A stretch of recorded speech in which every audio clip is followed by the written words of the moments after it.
Hello friends and students, आज के video session में हम एग्जीक्यूशन ऑफ डिक्री के बारे में बात करेंगे। अगर आपके माइंड में क्वेश्चंस हैं कि कौन कौन सी कोर्ट डिक्री को एग्जीक्यूट कर सकती है, कोई भी डिक्री को हम कब ट्रांसफ़र करते हैं, अगर आपके माइंड में ये क्वेश्चन है कि जो एग्जीक्यूटिंग कोर्ट्स होती हैं उनकी क्या पावर होती हैं, कौन कौन से क्वेश्चंस ऐसे हैं जो एग्जीक्यूटिंग कोर्ट डिटरमिन कर सकती है, इसके अलावा कोई भी जो एग्जीक्यूटिंग कोर्ट होती है उस एग्जीक्यूशन को एनफोर्स करने के लिए उनकी क्या पावर्स होती हैं, क्या डिक्री को हम किसी लीगल रिप्रेजेंटेटिव के अगेंस्ट भी एग्जीक्यूट कर सकते हैं। मान लीजिए कोई एंसेस्ट्रल प्रॉपर्टी है, क्या एग्जीक्यूशन को उसके अगेंस्ट भी एनफोर्स किया जा सकता है। क्या किसी पर्सन को डिक्री के एग्जीक्यूशन के दौरान अरेस्ट या डिटेन किया जा सकता है, या किसी की प्रॉपर्टी को अटैच किया जा सकता है। इन सभी क्वेश्चंस का आंसर हम इस वीडियो सेशन में देंगे। तो आइए स्टार्ट करते हैं आज के टॉपिक के साथ, execution of decree. Civil procedure code में डिक्री के एग्जीक्यूशन के लिए बहुत सारे प्रोविजंस अलग अलग जगहों पर दिए हुए हैं।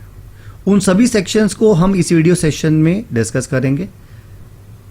Execution of judgment and decree के बारे में ऑर्डर नंबर 21 में स्पेशली अलग से मेंशन किया हुआ है, लेकिन इस समय पर हम सिर्फ उन्हीं टॉपिक्स को डिस्कस कर रहे हैं जो सेक्शंस में मेंशन किए गए हैं।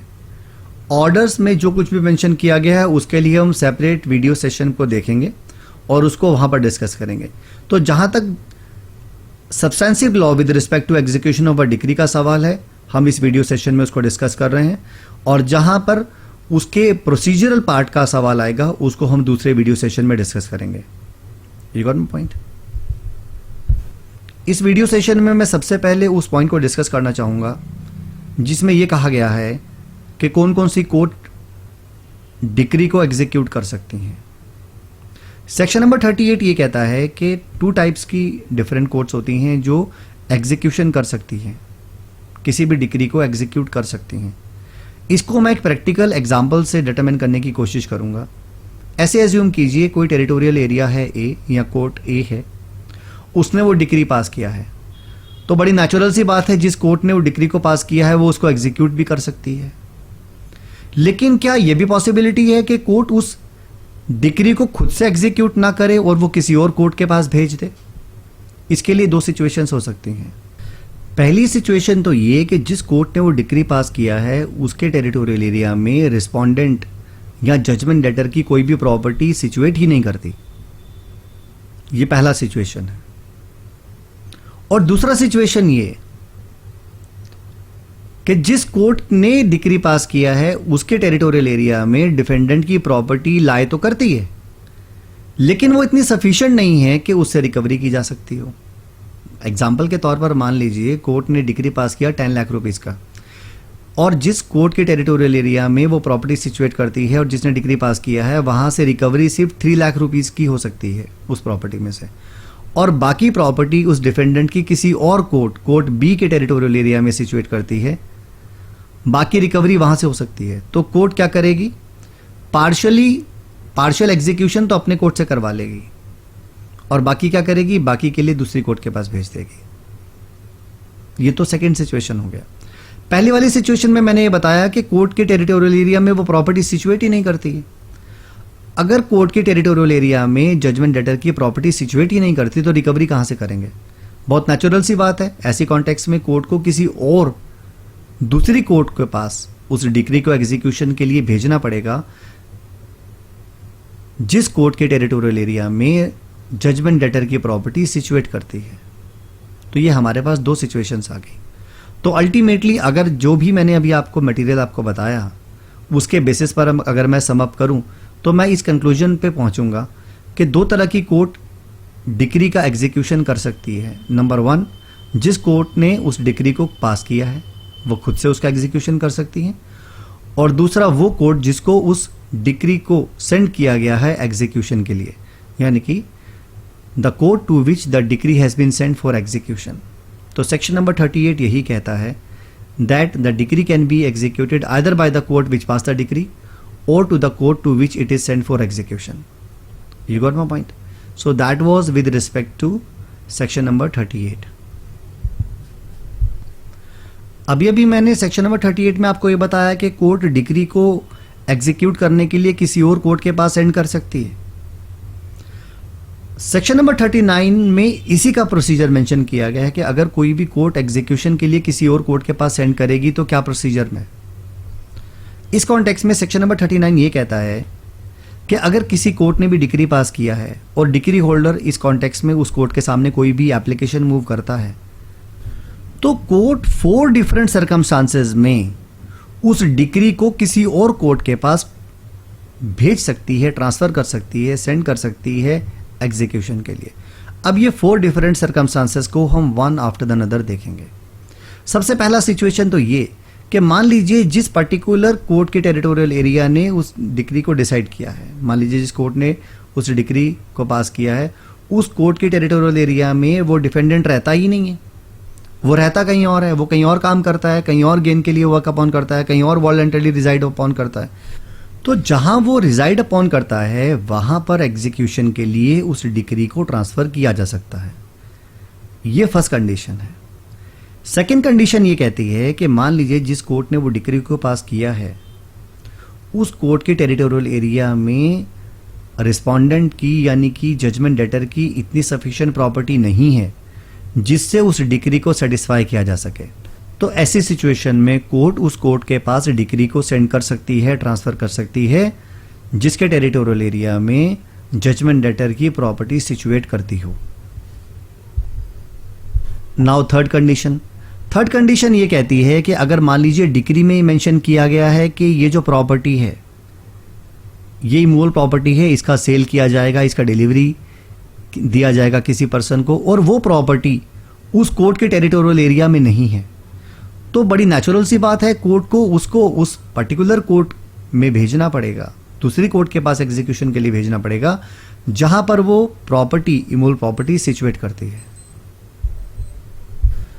और फोर्थ कंडीशन जो कंडीशन है वो रेजिडरी सेक्शन है, रेजिडरी पोर्शन है, लेकिन ये काफ़ी इसका स्कोप बहुत ज़्यादा वाइडर है क्योंकि यहां पर ये कहा गया if the court which pass the degree consider for any other reason which it shall record in writing that the decree should be executed by such other court. यानी कि यहां पर क्लॉज नंबर डी में जो fourth point है उन्होंने ये specially कहा है कि कोई भी रीजन हो सकता है, कोर्ट को ये लगता है कि इस डिक्री का एग्जीक्यूशन उस पर्टिकुलर कोर्ट के द्वारा किया जाना चाहिए, लेकिन इस कॉन्टेक्स्ट में वो कोर्ट एक अपना ऑर्डर स्पेशली राइटिंग में मेंशन करेगी कि क्यों दूसरी कोर्ट के द्वारा इसका एग्जीक्यूशन किया जाना चाहिए।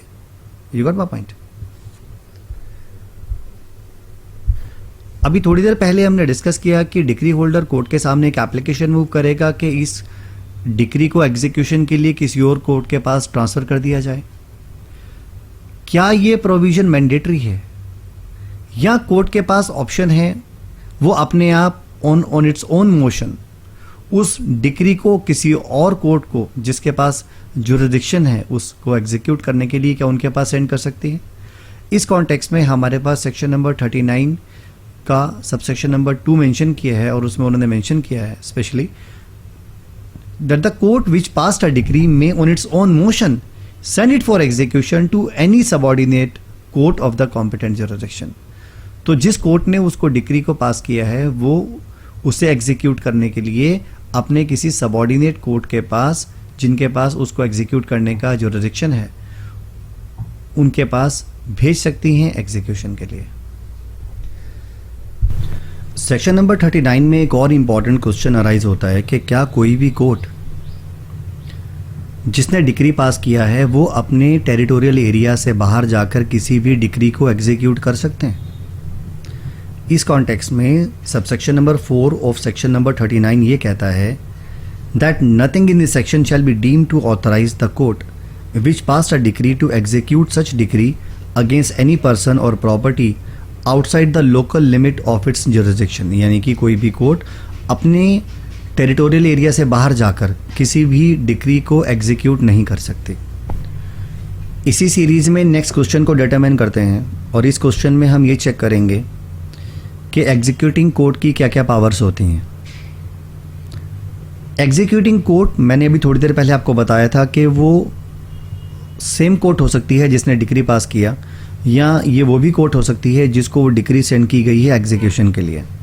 तो बेसिकली इस समय पर हम उस कोर्ट के बारे में बात कर रहे हैं जो डिक्री को एग्जीक्यूट कर रही है, चाहे वो डिक्री उस कोर्ट ने खुद पास किया हो, चाहे उस कोर्ट को उस डिक्री को सेंड किया गया हो एग्जीक्यूशन के लिए।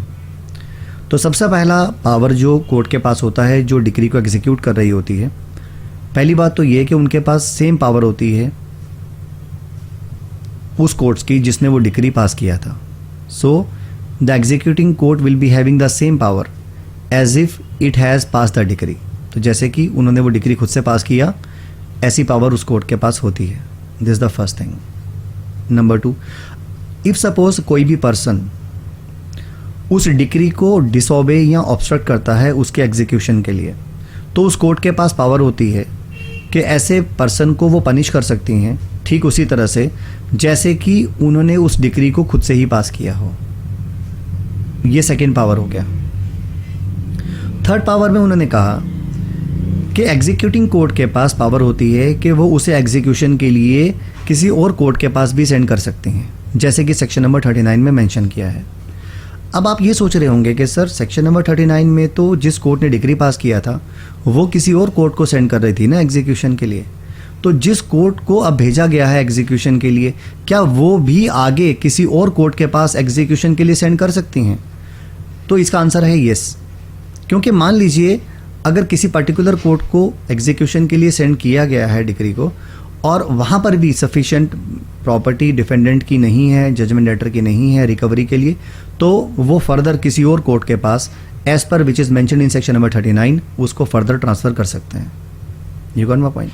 और फोर्थ पावर जो एग्जीक्यूटिंग कोर्ट के पास होती है वो ये होती है कि जो लीगल रिप्रेजेंटेटिव्स होते हैं डिजीज़ के जिसके अगेंस्ट कोई भी डिक्री पास की गई है, तो ऐसे लीगल रिप्रेजेंटेटिव के अगेंस्ट भी ऐसी डिक्री का एग्जीक्यूशन वो कोर्ट कर सकती है। You got my point. और नेक्स्ट पावर जो है, जो पॉइंट नंबर 5 में मेंशन किया है हमने, वो ये कहता है कि कोर्ट के पास पावर होती है कि वो किसी भी डिक्री को अटैच कर सकती है।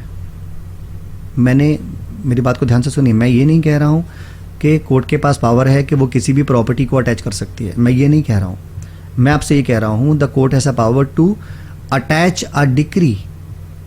हो सकता है जजमेंट डेटर के फेवर में कोई भी डिक्री पहले आई हो और कोर्ट उस डिक्री के तहत किसी अमाउंट को रिकवर कर सकती हो, और इस वाले केस में डिक्री होल्डर के फेवर में कोई भी डिक्री बना दी गई है, तो जजमेंट डेटर के फेवर में अगर ऑलरेडी कोई डिक्री एग्जिस्ट करती है तो कोर्ट के पास पावर है कि वो उस डिक्री को भी अटैच कर सकती है। You got my point. ये तो हुई एग्जीक्यूटिंग कोर्ट्स की पावर जो एग्जीक्यूशन के दौरान, किसी भी डिक्री के एग्जीक्यूशन के दौरान वो एक्सरसाइज कर सकते हैं। Next important question in pursuance of execution of decree is mentioned in section number 46. Now let us come on to section number 46, and section number 46 talks about the word precept and the concept of precepts. For the purpose of preliminary examination, precepts is quite important. तो इस topic को आप ध्यान से समझ लें। प्रिसेप्ट्स में ये कहा जाता है, जैसे सेक्शन नंबर 46 में ये कहा गया है कि डिक्री होल्डर उस कोर्ट को जिसने डिक्री पास किया है वहां पर एक एप्लीकेशन मूव कर सकता है कि जजमेंट डेटर की जो प्रॉपर्टी है जो कि किसी और कोर्ट में लोकेटेड है उसको अटैच कर लिया जाए। तो कोर्ट इस एप्लीकेशन के ऊपर एक डायरेक्शन, एक ऑर्डर या प्रिसेप्ट्स आप कह सकते हैं उसको इशू करेगी किसी दूसरे कोर्ट को, और वहां पर ये रिक्वेस्ट करेगी कि इस जजमेंट डेटर की जो प्रॉपर्टी है जो एग्जीक्यूटिंग कोर्ट के टेरिटोरियल एरिया में सिचुएटेड है उसको अटैच कर लिया जाए। और जिस एग्जीक्यूटिंग कोर्ट को ये डायरेक्शन पास किया गया है वो कोर्ट उस प्रॉपर्टी को अटैच कर सकती है as it is done in execution of a decree. तो ठीक उसी तरह से जैसे कि एग्जीक्यूशन ऑफ डिक्री में किसी प्रॉपर्टी को अटैच किया जाता है, अगर किसी कोर्ट को प्रिसेप्ट इशू किया गया है कि आपको जजमेंट डेटर की प्रॉपर्टी को अटैच करना है, तो वो उस प्रॉपर्टी को ठीक उसी तरह से जैसे कि किसी प्रॉपर्टी को इन एग्जीक्यूशन ऑफ अ डिक्री में अटैच किया जाता है उसको अटैच कर लेगी। लेकिन सेक्शन नंबर 46 का कुछ प्रोविज़ो यहाँ पर मेंशन किया है, उन्होंने कुछ कंडीशन मेंशन की है। उन्होंने कहा कि जो अटैचमेंट होता है, जो अटैचमेंट किसी पर्टिकुलर प्रिसेप्ट्स के तहत किया जाता है, उसका जो टाइम पीरियड है वो 2 मंथ से ज़्यादा नहीं होता। अगर कोर्ट जिसने डिक्री पास किया है वो इस टाइम पीरियड को अगर from time to time extend नहीं करती है, तो ऐसा कोई भी ऑर्डर जो कि प्रिसेप्ट्स के तहत किसी प्रॉपर्टी को अटैच करने के लिए पास किया जाता है, उसकी जो वैलिडिटी होती है वो जस्ट 2 मंथ्स के लिए रहती है। एक बहुत ही इंपॉर्टेंट क्वेश्चन ये अराइज होता है कि जो एग्जीक्यूटिंग कोर्ट्स होती हैं, यानी कि जो कोर्ट्स उस डिक्री को एग्जीक्यूट करती हैं, वो कौन कौन से क्वेश्चंस को डिटरमिन कर सकती हैं। मैटर तो ऑलरेडी डिसाइड हो चुका है, कोर्ट ने डिक्री भी पास कर दिया। अब कोर्ट एग्जीक्यूशन के तहत उस डिक्री को एग्जीक्यूट कर रही है। तो जिस समय पर वो उस डिक्री को एग्जीक्यूट कर रही है, उस पीरियड में, उस कैपेसिटी में कोर्ट किन किन क्वेश्चंस को डिटरमिन कर सकती है। तो सेक्शन नंबर 47 इस कॉन्टेक्स्ट में बात करता है, और सेक्शन नंबर 47 ये कहता है जितने भी क्वेश्चंस उस डिक्री के एग्जीक्यूशन के रिस्पेक्ट में, माइंडेड एग्जीक्यूशन, उस डिक्री के एग्जीक्यूशन के रिस्पेक्ट में, नंबर 1, नंबर 2 डिक्री के डिस्चार्ज के कॉन्टेक्स्ट में, या डिक्री के सेटिस्फेक्शन के रिस्पेक्ट में अराइज होते हैं, उनको एग्जीक्यूटिंग कोर्ट डिसाइड कर सकती है। You got my point. और ये एग्जीक्यूटिंग कोर्ट उसी डिक्री की एग्जीक्यूशन के दौरान इन क्वेश्चंस को डिटरमिन करेगी, और इसके लिए कोई भी पार्टी सेपरेट सूट नहीं ला सकती। यानी कि सेटिस्फेक्शन के रिस्पेक्ट में, एग्जीक्यूशन के रिस्पेक्ट में और डिस्चार्ज के रिस्पेक्ट में अगर कोई भी क्वेश्चंस उस डिक्री के कॉन्टेक्स्ट में अराइज होते हैं, तो वो सेम एग्जीक्यूशन की प्रोसीडिंग्स के दौरान ही डिसाइड किए जाएंगे। उसके लिए आप कोई भी सेपरेट सूट या पार्टीज जो हैं वो सेपरेट सूट नहीं ला सकते।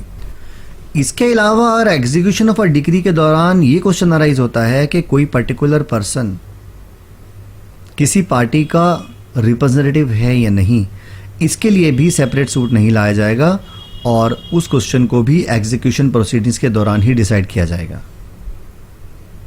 इसी सीरीज में एक और इम्पॉर्टेंट एस्पेक्ट है, और वो ये कि जिस समय पर एग्जीक्यूशन किया जाता है, हो सकता है कि प्रॉपर्टी को अटैच करके सेल किया जा रहा हो। अब उस प्रॉपर्टी को जब सेल किया जाएगा तो उसका ऑक्शन किया जाएगा, नेचुरल सी उसे कोई ना कोई पर्सन परचेज जरूर करेगा ना। तो अगर उस प्रॉपर्टी का पोजीशन डिलीवर किया जा रहा है परचेजर को या किसी रिप्रेजेंटेटिव को उसकी डिलीवरी दी जा रही है, अगर इसके रिस्पेक्ट में भी कोई क्वेश्चन अराइज होते हैं, तो उन क्वेश्चंस को भी ये माना जाएगा कि that these questions are relating to execution, these are relating to discharge और satisfaction of a decree within the meaning of section number 47. Next important topic with respect to execution of decree is enumerated in section number 50, and section number 50 is talking about the execution of decree against the legal representatives, meaning thereby क्या किसी decree को किसी legal representative के against भी execute किया जा सकता है। इस कॉन्टेक्स्ट में सेक्शन नंबर 50 ये कहता है कि मान लीजिए जहाँ पर जजमेंट डेटर के खिलाफ कोई भी डिक्री पास की गई थी और उस डिक्री के सेटिस्फेक्शन होने से पहले, यानी कि इससे पहले वो डिक्री फुली सेटिस्फाई हो, उस जजमेंट डेटर की डेथ हो जाती है, तो जो डिक्री होल्डर होता है वो कोर्ट में एक एप्लीकेशन मूव कर सकता है कि सर इस डिक्री को उन लीगल रिप्रेजेंटेटिव्स के अगेंस्ट एग्जीक्यूट किया जाए जिनके पास वो प्रॉपर्टी अब आ रही है। You got my point. लेकिन इस कॉन्टेक्स्ट में जो लीगल रिप्रेजेंटेटिव्स होते हैं उनकी लायबिलिटी सिर्फ उसी एक्सटेंट तक होती है जिस एक्सटेंट तक उनको उस डिजीज जजमेंट डेटर की प्रॉपर्टी प्राप्त होती है या वो प्रॉपर्टी उनको मिलती है। यानी लीगल रिप्रेजेंटेटिव्स की अपनी पर्सनल कोई लायबिलिटी नहीं होती। जितना प्रॉपर्टी उनको जजमेंट डेटर का मिल रहा है, सिर्फ उसी प्रॉपर्टी में से उस डिक्री को सेटिस्फाई किया जा सकता है। कोर्ट इस कॉन्टेक्स्ट में लीगल रिप्रेजेंटेटिव्स को कंपेल कर सकती है कि वो इस प्रॉपर्टी के रिस्पेक्ट में जो भी अकाउंट्स या डिटेल्स हैं वो कोर्ट को फर्निश करे, ताकि कोर्ट उस डिक्री के सेटिस्फेक्शन के लिए जो भी अप्रोप्रिएट स्टेप्स हैं उसकी रिकवरी के लिए वो ले सकें। अभी तक के लेक्चर में हमने ये स्टडी किया है कि कौन कौन सी कोर्ट्स डिक्री को एग्जीक्यूट कर सकती हैं या उनकी क्या क्या पावर्स हैं, वो कौन कौन से क्वेश्चंस को डिटरमिन कर सकती हैं during the execution of a decree. अब एक बड़ा ही इंपॉर्टेंट एस्पेक्ट ये अराइज होता है कि जब कोर्ट अपनी पावर को एक्सरसाइज कर रही है for purpose of executing a decree, तो प्रोसीजर क्या अडॉप्ट किया जाएगा, यानी कि what will be the procedure in execution. इस कॉन्टेक्स्ट में हमारे पास सेक्शन नंबर 51 मेंशन किया है और वो सेक्शन नंबर 51 में उन्होंने ये कहा, power of a court to enforce the execution, यानी कि अगर एग्जीक्यूशन को कोर्ट को एनफोर्स करना है, माइंड इट, एग्जीक्यूशन को एनफोर्स करने के बारे में बात कर रहे हैं, यानी कि अब आप एग्जीक्यूट करना चाहते हैं उस डिक्री को, उस एग्जीक्यूशन को आप एनफोर्स कैसे करेंगे, यानी कोर्ट्स उसको कैसे एनफोर्स करेगी। You got my point. इसी कॉन्टेक्स्ट में जो प्रोविजंस हैं वो सेक्शन नंबर 51 में मेंशन किए गए हैं और हमारे पास वहाँ पर 5 क्लॉजेस दिए हुए हैं, A B C D E। उन 5 क्लॉजेस को हम one after the another discuss करते हैं। एग्जीक्यूशन को एनफोर्स करने के लिए सेक्शन नंबर 51 में हमारे पास 6 डिफरेंट मॉड हैं। सबसे पहला मॉड जो है वो ये कहता है कि अगर कोई प्रॉपर्टी है और किसी के फेवर में कोई डिक्री पास किया गया है तो उस प्रॉपर्टी की डिलीवरी देकर उसको एनफोर्स किया जा सकता है। So first thing is the delivery. Number 2 is attachment and sale और बाय सेल विदाउट अटैचमेंट, यानी कि आप किसी प्रॉपर्टी को अटैच कीजिए और उसके बाद आप सेल कर दीजिए। एक ये मॉड है जिसमें आप एग्जीक्यूशन को एनफोर्स कर सकते हैं। और साथ में उन्होंने वर्ड यूज़ किया और, उन्होंने एंड वर्ड यूज़ नहीं किया, उसके बाद उन्होंने वर्ड यूज़ किया है और वो कह रहे हैं और by sale without attachment of any property, यानी कि ये भी पॉसिबल है कि आप किसी प्रॉपर्टी को अटैच ना करें और डायरेक्टली सेल कर दें। ये दूसरा मॉड उन्होंने बताया।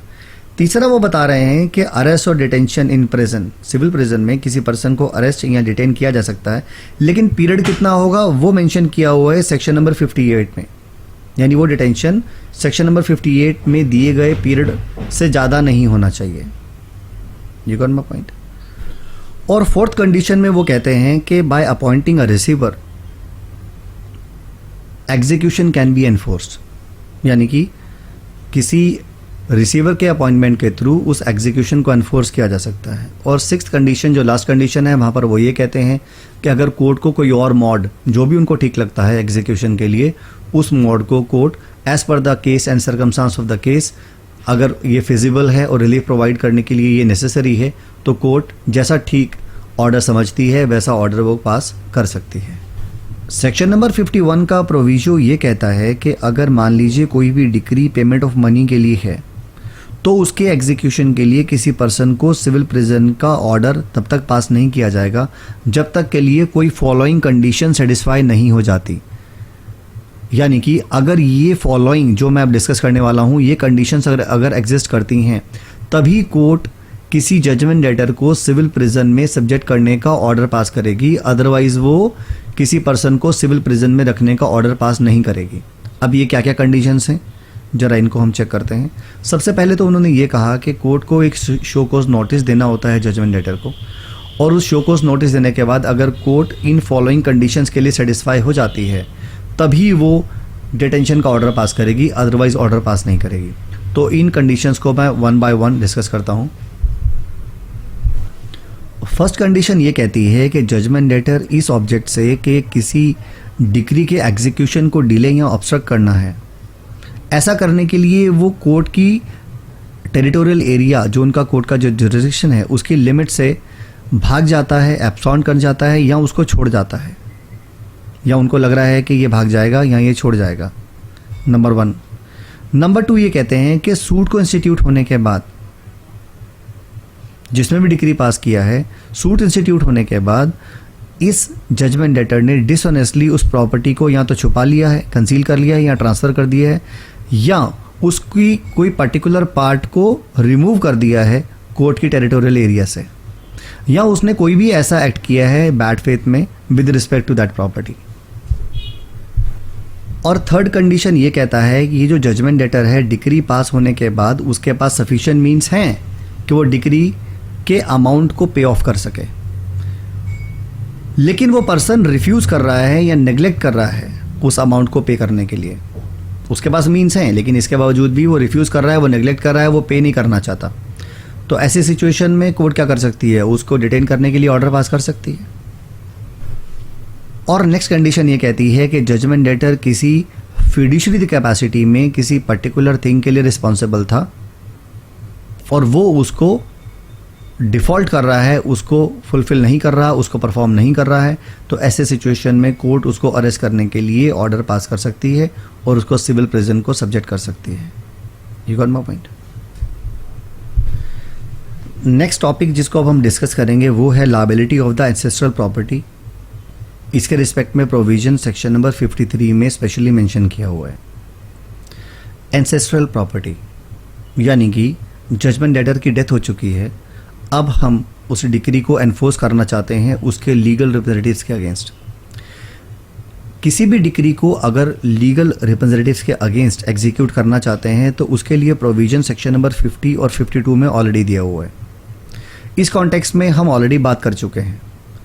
अब सवाल ये उठता है कि सेक्शन नंबर 53 में क्या मेंशन किया है।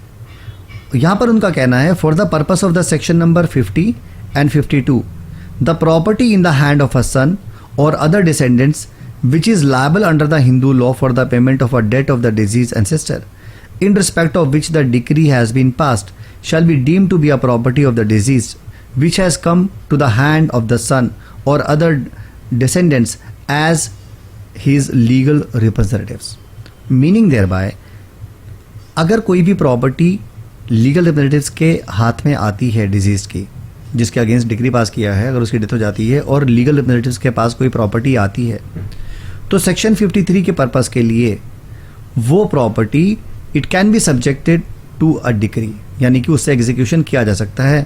कब? तब किया जा सकता है अगर वो legal representatives according to Hindu law वो अपने एंसेस्टर्स के डेट्स को पे करने के लिए रिस्पॉन्सिबल है। You got my point.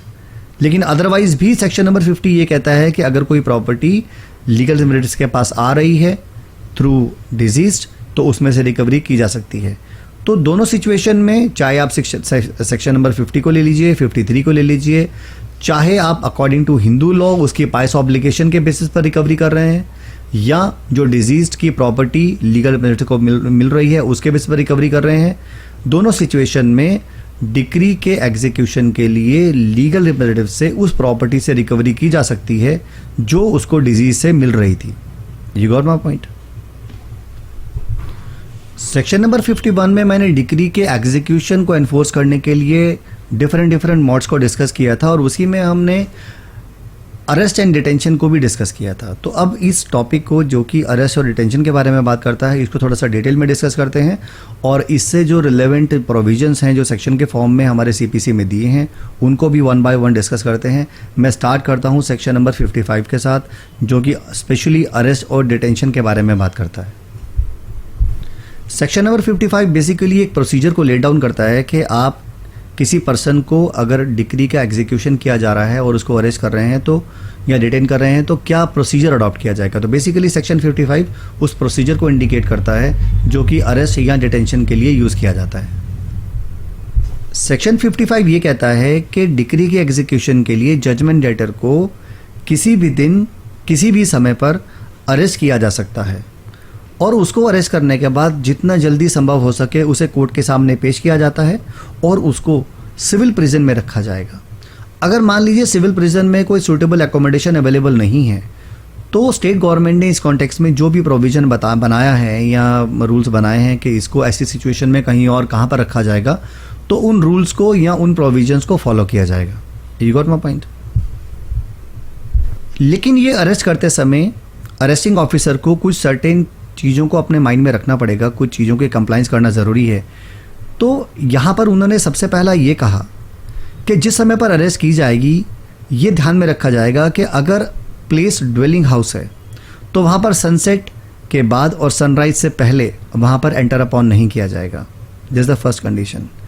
दूसरा कंडीशन वो ये कहते हैं कि अगर कोई ड्वेलिंग हाउस है और वहाँ पर अरेस्ट किया जा रहा है तो वहाँ के जो आउटर डोर वगैरह हैं उनको ब्रेक ओपन नहीं किया जाएगा जब तक के लिए अगर जजमेंट डेटर उस हाउस के ऑक्यूपेंसी में है। अगर वो अरेस्टिंग ऑफिसर को अंदर एक्सेस नहीं देता या उसको आने नहीं देता सिर्फ तभी ब्रेक ओपन किए जाएंगे, अदरवाइज उसको ब्रेक ओपन नहीं किया जाएगा। You got my point. लेकिन अगर एक बार उसने आउटर डोर को ब्रेक ओपन कर लिया तो फिर वो अंदर के डोर्स को ब्रेक ओपन कर सकता है और बाकी एरियाज़ को अंदर रूम्स को वो एक्सेस ले सकता है। तीसरा कंडीशन जो अरेस्टिंग ऑफिसर को अपने माइंड में रखना होता है वो है विद रिस्पेक्ट टू वुमेन वो वेमेन जिसके कस्टम्स और यूसेजेस उसको अलाउ नहीं करते कि उसको पब्लिक में आना चाहिए। मान लीजिए कोई भी जजमेंट डेटर किसी ऐसी प्लेस पर है जो कि ऐसे वेमेन की ऑक्यूपेंसी में है जिसके कस्टम्स और यूसेजेस उसको अलाउ नहीं करते। जैसे फॉर एग्जांपल था पर्दानशी लेडी, मुस्लिम्स में पर्दानशी लेडी होती है, उनको ये राइट होता है और वो उनके कस्टम्स और यूसेज उनको अलाउ नहीं करते हैं कि वो पब्लिक में जाएं। तो ऐसे सिचुएशन में अगर अरेस्टिंग ऑफिसर ऐसी जगह पर जा रहा है तो वो ऐसी लेडी को, ऐसी वुमेन को पहले कम्युनिकेट करेगा, उसको बताएगा कि देखिए आपको अपॉर्चुनिटी दी जा रही है, आप यहाँ से इस प्लेस को लीव कर सकते हैं। और जब वो लेडी वहाँ से लीव कर जाए, जब वहाँ से चली जाए, तो उसके बाद वो जजमेंट डेटर को वहाँ पर उसकी अरेस्ट कर सकते हैं।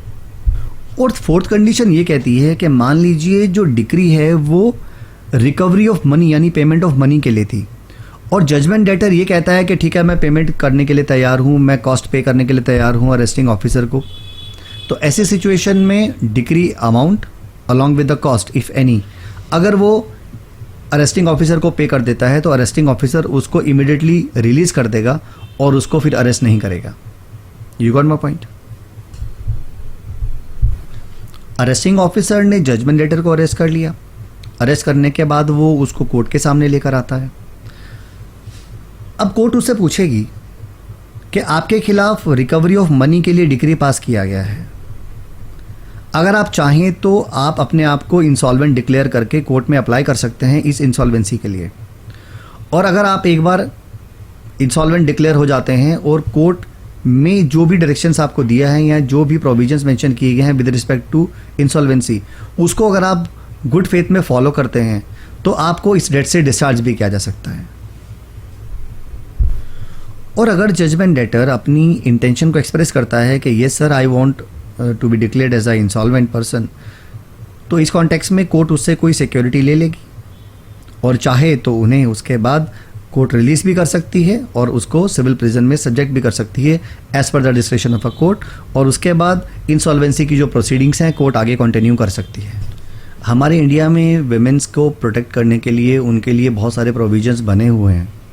सीपीसी में भी इस कॉन्टेक्स्ट में स्पेशल प्रोविज़न मेंशन किया गया है जो कि सेक्शन नंबर 56 में मेंशन किया गया है और उसमें वुमेन्स को राइट दिया गया है कि अगर डिक्री का एग्जीक्यूशन रिकवरी ऑफ मनी के लिए है या पेमेंट ऑफ मनी के लिए है तो ऐसे सिचुएशन में वुमेन को अरेस्ट नहीं किया जाएगा, ना ही उन्हें कहीं पर डिटेन किया जाएगा।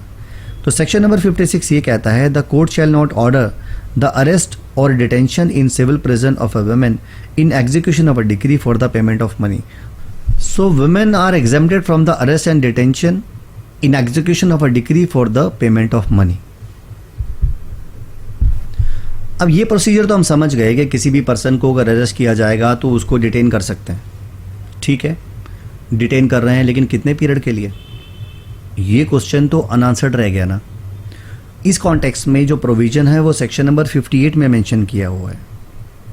सेक्शन नंबर 58 डिटेंशन और रिलीज़ के बारे में बात करता है, यानी कि जब आप डिटेन करेंगे कितने पीरियड के लिए डिटेन करेंगे, यानी कि उसको रिलीज़ कब करेंगे। You got my point. Section 58 period of detention को अमाउंट ऑफ मनी के बेसिस पर कैटेगराइज करता है। लेजिस्लेचर ये कहता है कि अगर डिक्रीड अमाउंट 5000 रुपीज़ से ज़्यादा है तो वहाँ पर पीरियड ऑफ डिटेंशन 3 मंथ से ज़्यादा नहीं होना चाहिए। ये पहली कंडीशन है। दूसरी कंडीशन में वो ये कहते हैं कि मान लीजिए डिक्रीड अमाउंट जिसके लिए रिकवरी की जानी है वो अमाउंट 2000 से ज़्यादा है लेकिन 5000 रुपीज़ से कम है, तो वहाँ पर पीरियड ऑफ डिटेंशन 6 वीक से ज़्यादा नहीं होगा, तो मैक्सिमम 6 वीक्स के लिए होगा। तो अब आप ये सोच रहे होंगे सर 2000 से ऊपर के लिए आपने बताया तो 2000 तक क्या रहेगा, तो इसका मतलब ये है ना कि 2000 तक के लिए आप उसे डिटेन ही नहीं करेंगे, क्योंकि हमारे बैरेक्ट में इसके बारे में कोई बात नहीं लिखी है। तो इसका मतलब यही कंस्ट्रक्शन हम ड्रॉ करेंगे कि 2000 रुपीज़ तक के अमाउंट के लिए कोई भी अरेस्ट नहीं किया जाएगा। You got my point. अब अरेस्ट भी हो गई, डिटेन भी कर लिया। अब सवाल ये उठता है कि क्या ऐसे पर्सन को जिसको डिटेन कर लिया गया है, ये जो पीरियड हमने 3 मंथ्स या 6 वीक्स जो बताया है यहाँ पर, क्या इससे पहले भी उस पर्सन को रिलीज़ किया जा सकता है? अगर हाँ किया जा सकता है तो कौन कौन सी कंडीशंस हैं कि उनको हम प्री मैच्योर यानी कि पीरियड ऑफ डिटेंशन जो है मेंशन किए हैं उससे पहले हम कब उनको रिलीज़ कर सकते हैं? पहला कंडीशन ये कहता है कि उनको पीरियड ऑफ डिटेंशन से पहले भी रिलीज़ किया जा सकता है अगर जो अमाउंट वारंट में मेंशन किया गया था कि उस जजमेंट डेटर को पे करना है, अगर उस अमाउंट को जजमेंट डेटर सिविल प्रिजन के ऑफिसर इंचार्ज को सबमिट कर देता है या उनको पे कर देता है, तो ऐसे सिचुएशन में officer in charge of the civil prison उसको उस पीरियड ऑफ डिटेंशन से पहले ही रिलीज़ कर देगा। और दूसरी कंडीशन ये कहते हैं कि जो डिक्रीड अमाउंट है वो अदरवाइज फुल्ली सेटिस्फाइड हो जाए तो भी उसे रिलीज़ किया जा सकता है। थर्ड कंडीशन ये कहती है कि जिस पर्सन के इंस्टेंस पर उस पर्सन को अरेस्ट किया गया था, यानी कि डिक्री होल्डर के एप्लीकेशन पर जजमेंट डेटर को डिटेन किया गया था, और अगर डिक्री होल्डर ही कोर्ट में एप्लीकेशन देता है कि इस पर्सन को रिलीज़ कर दिया जाए तो उस पर्सन को रिलीज़ किया जा सकता है। फोर्थ कंडीशन ये कहती है कि डिक्री होल्डर को जजमेंट डेटर को डिटेन करने के लिए सब्सिस्टेंस अलाउंस को डिपॉजिट करना होता है। अगर उन्होंने सब्सिस्टेंस अलाउंस डिपॉजिट नहीं किया तो ऐसी सिचुएशन में भी जो जजमेंट डेटर होता है उसको रिलीज़ किया जा सकता है। You got my point. अभी हमने सेक्शन नंबर 58 में आपको ये बताया कि उस पर्सन को इन सर्टेन कंडीशंस में रिलीज़ किया जा सकता है। तो क्या अगर ऐसे किसी जजमेंट डेटर को हम डिटेंशन से रिलीज़ कर देते हैं तो क्या वो अपने डेट से भी डिस्चार्ज हो जाता है? सेक्शन नंबर 58 का सबसेक्शन नंबर 2 ये कहता है कि अगर किसी जजमेंट डेटर को रिलीज़ कर दिया गया है इन कंडीशंस पर, उसके बेसिस पर वो डेट से डिस्चार्ज नहीं होता। हाँ, सिर्फ इतना है कि he will not be liable to be rearrested under the decree in execution of which he was detained in the civil prison, यानी कि उसे आप दोबारा से उस पर्टिकुलर डिक्री के एग्जीक्यूशन के लिए रीअरेस्ट नहीं कर सकते, लेकिन जो उसकी लायबिलिटी है वो उससे डिस्चार्ज नहीं होता। लायबिलिटी उसकी स्टैंड विद रहती है और वो उससे रिकवर की जा सकती है। हाँ, उसके रिकवरी के लिए आप उसको दोबारा से सिविल प्रिजन में सब्जेक्ट नहीं कर सकते। So this is what is mentioned in section number 58। एक और क्वेश्चन अराइज होता है कि अगर किसी पर्सन को डिटेंशन में रखा गया है, उसे डिटेन किया गया है, हो सकता है वो पर्सन वहाँ पर बीमार हो जाए। अगर वो पर्सन वहाँ पर बीमार हो जाता है, वहाँ पर इल हो जाता है, उसको कोई डिजीज़ लग जाती है, तो ऐसी सिचुएशन में हमारे सीपीसी में क्या प्रोविजंस मेंशन किए गए हैं? इस कॉन्टेक्स्ट में जो प्रोविज़न है वो सेक्शन नंबर 59 में स्पेशली मेंशन किया गया है। तो चलिए देखते हैं सेक्शन नंबर 59 क्या कहता है। सेक्शन नंबर 59 ये कहता है, at any time after the warrant for the arrest of the judgment debtor has been issued the court में cancel it on the grounds of its serious illness. यानी कि मान लीजिए कोर्ट ने एक बार वारंट इशू कर दिया जजमेंट डेटर के अरेस्ट के लिए, लेकिन कोर्ट इस बात के लिए सेटिस्फाई हो जाती है कि अरे ये पर्सन तो बहुत सीरियसली इल है, ये तो बीमार है काफ़ी ज़्यादा, तो ऐसे सिचुएशन में कोर्ट ऐसे वारंट को कैंसिल कर सकती है। और अगर किसी पर्सन को अरेस्ट कर लिया जाता है और कोर्ट इस बात के लिए सेटिस्फाई हो जाती है कि वो इस फिट स्टेट ऑफ हेल्थ में नहीं है कि उसको सिविल प्रिजन में रखा जाए, तो कोर्ट उसके रिलीज़ के ऑर्डर पास कर सकती है। और थर्ड कंडीशन ये कहती है कि अगर किसी जजमेंट डेटर को सिविल प्रिजन में कमिट कर दिया गया है, यानी उसे वहाँ जेल में भेज दिया गया है, सिविल प्रिजन में भेज दिया गया है, क्या उसके बाद उस पर्सन को इलनेस के ग्राउंड्स पर रिलीज़ कर सकते हैं? यहाँ पर हमारे पास दो प्रोविजंस दिए हुए हैं। एक में स्टेट गवर्नमेंट के द्वारा रिलीज़ करने के बारे में बात की गई है, और दूसरे वाले में उन्होंने कहा है कि जो कमिटिंग कोर्ट है, यानी कि जो उसको सिविल प्रिजन में सब्जेक्ट कर रही है, वो कोर्ट भी उसे रिलीज़ कर सकती है। तो सबसे पहले मैं स्टेट गवर्नमेंट के द्वारा रिलीज़ करने के ग्राउंड के बारे में देखूंगा। उनका यहाँ कहना है, by the state government on the ground of existence of any infectious और कॉन्टेजियस डिजीज़, यानी कि स्टेट गवर्नमेंट इस ग्राउंड पर कि उस पर्सन को, उस जजमेंट डेटर को कोई इन्फेक्शियस या कोई कॉन्टेजियस डिजीज़ लगी हुई है, इसलिए उस पर्सन का रिलीज़ करना ज़रूरी है, इसलिए उसको वो रिलीज़ कर सकती है। स्टेट गवर्नमेंट कर सकती है। और दूसरा उन्होंने बोला, बाय कमिटिंग कोर्ट और any court to which that court is subordinate on the ground of is suffering from any serious illness. तो जिस कोर्ट ने उसको सिविल प्रिजन में भेजा है या उससे कोई सबॉर्डिनेट कोर्ट इस ग्राउंड पर कि वो पर्सन किसी सीरियस इलनेस से इन्फ्लिक्टेड है, उसको कोई सीरियस इलनेस है, तो वो कोर्ट भी उसको रिलीज़ कर सकती है। You got my point. एक बहुत ही इंपॉर्टेंट क्वेश्चन ये राइज होता है कि अगर किसी पर्सन को इलनेस के ग्राउंड पर रिलीज़ किया गया था, जैसे अभी हमने बात की, जैसे स्टेट गवर्नमेंट या अदरवाइज कोर्ट उनको रिलीज़ कर सकती है, तो अगर उनको इलनेस के ग्राउंड पर रिलीज़ किया गया है तो क्या उनको दोबारा से रीअरेस्ट कर सकते हैं? तो सेक्शन नंबर 59 का सबसेक्शन नंबर 4 ये कहता है कि उनको रीअरेस्ट किया जा सकता है, लेकिन जो पीरियड ऑफ डिटेंशन है वो 3 मंथ्स या 6 वीक्स, जो भी हमने ऊपर डिस्कस किया था सेक्शन नंबर 58 में, वो उससे ज़्यादा नहीं होना चाहिए। You got my point? यानी कि जो टोटल पीरियड है रिलीज़ करने के बावजूद जब आप रीअरेस्ट करके उसको रखेंगे, वो टोटल पीरियड जो कि सेक्शन नंबर 58 में मेंशन किया हुआ है उससे ज़्यादा नहीं होना चाहिए। So that is all with respect to execution of a decree. मैं उम्मीद करता हूँ आपको ये वीडियो सेशन अच्छा लगा होगा। अगर आपको ये वीडियो सेशन अच्छा लगा है तो प्लीज़ इसको सब्सक्राइब, शेयर और लाइक ज़रूर कीजिए, क्योंकि आपके इनपुट मेरे लिए बहुत इंपॉर्टेंस रखते हैं। नेक्स्ट वीडियो सेशन में हम सेक्शन नंबर 60 यानी कि attachment during the execution of a decree के टॉपिक के बारे में बात करेंगे। तब तक के लिए मुझे इजाज़त दीजिए। Thank you so much. Bye bye.